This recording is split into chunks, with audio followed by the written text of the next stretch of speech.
MD universal से हम पार्वती सेन आज लाइव प्रोग्राम में छट्टू प्रसाद भैया के टीम के साथे आज एक ठे भजन गावे चलती माता सबरी के।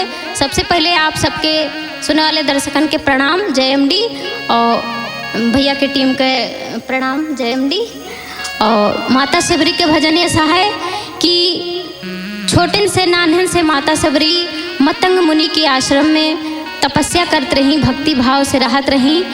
तो मतंग मुनि के ये आदेश रहा कि बिटिया तू यही आश्रम में रहा और तपस्या भक्ति भाव करा, एक न एक दिन तुम्हें भगवान श्री राम के दर्शन जरूर हुए हैं। यही आस में माता सबरी तपस्या करत करत भक्ति करत करत आज वृद्ध अवस्था में हो गए हैं। आज जब जानती हैं कि हमारा अंतिम समय आवे वाला बा, तो देखें उनके जीव, माता सबरी के जीव कैसे याद करत बा भगवान का। आवे आप सब भजन में सुने। बहुत बहुत धन्यवाद।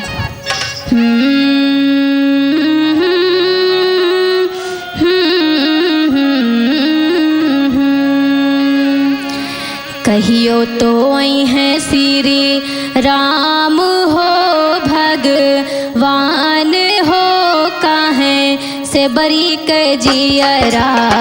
कहियो तो आई हैं श्री राम हो भगवान हो, काहे से बरी के जियरा।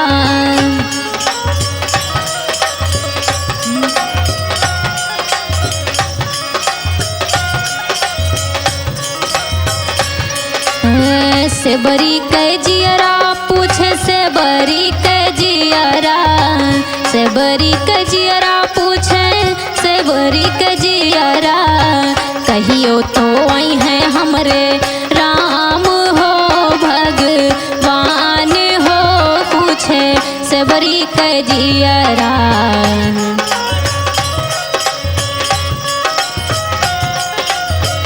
माता जी पूछत हैं कि कहिया आई हैं हमरे राम, कब उनके दर्शन मिली हैं।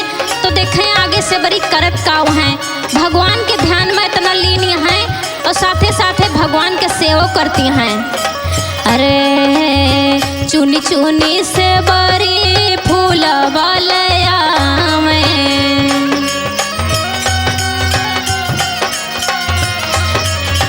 चुनी चुनी से बड़ी हो फूल वालया में, फूल वालया में से बड़ी फूल वालया में।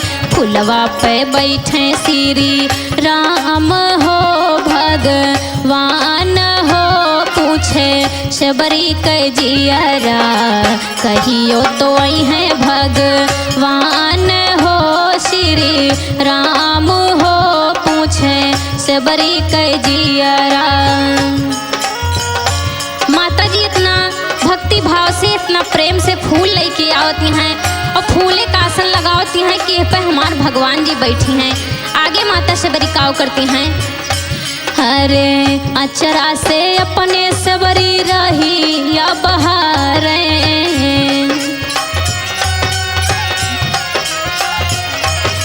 हे अचरा से सबरी हो रही या बहारे, रही या बहारे से बरी रही या बहारे। यही गली यही है हमरे राम हो भगवान हो, पूछे से बरी के जियरा।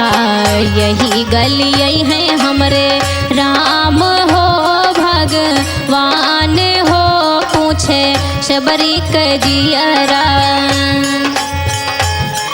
माता जी रास्ता बहारती हैं और देखती हैं निगाह से कि कहूँ एक थे कांटा न होए, नहीं तो हमरे भगवान के कोमल कोमल पाँव में गड़ जाए तो हमरे हृदय में बहुत दुख होए। और माता जी करत काव हैं आगे।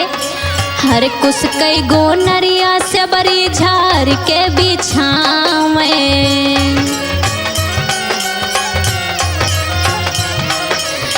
कुछ कई गो नरिया से बरी झारी के बिछावे।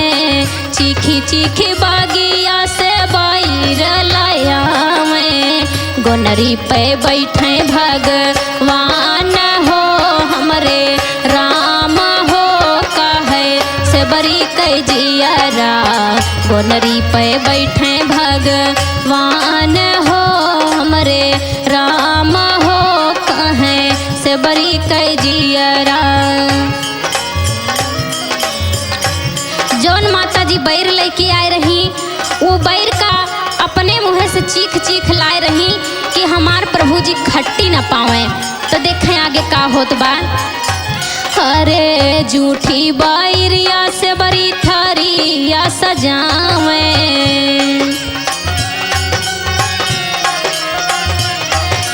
ए झूठी बैरिया से बरी थरिया सजावे, झूठी बैरिया खई है राम हो भगवान हो कहें शबरी कह जियरा।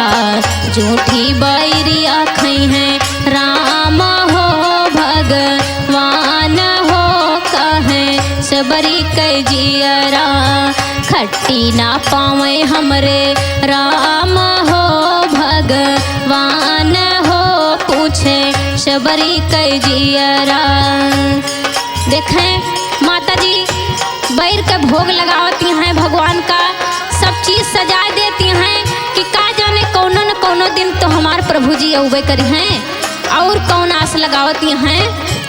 अरे जब यही है प्रभु जी तब मिली है मुक्ति,